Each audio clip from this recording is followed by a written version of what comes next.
Russia, katulad ng Cape Canaveral ng US, pero sa Arctic side nila. Sa failed test, nawasak ang isang launch silo. Ang launch silo, underground missile launch chamber ito na parang missile bunker na may takip. Big para protektado ang launch kahit may attack. At ang Russia, tahimik sila.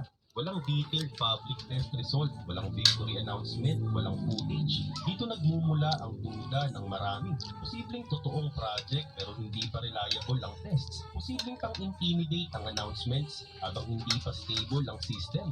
Pattern ito nakapareho ng Soviet parade deception tactics. Pero may difference. Ang Soviet fakes noon, replicas lang talaga. Ang Sarmat ngayon, real project, pero hindi pa validated ang consistency. Kung sakaling hindi bluff ang Sarmat, malinaw na wala pang direct na katapat ang West sa ngayon.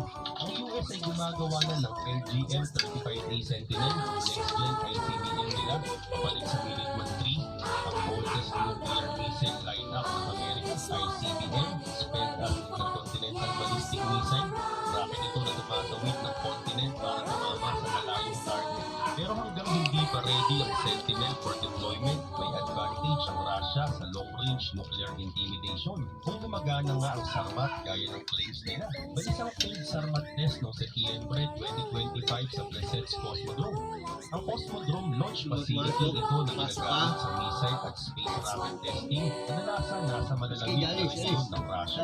Pagsabog ng test na to, nawasak mismo ang launch silo. Ang launch silo, underground missile chamber ito na parang protected missile launch bunker.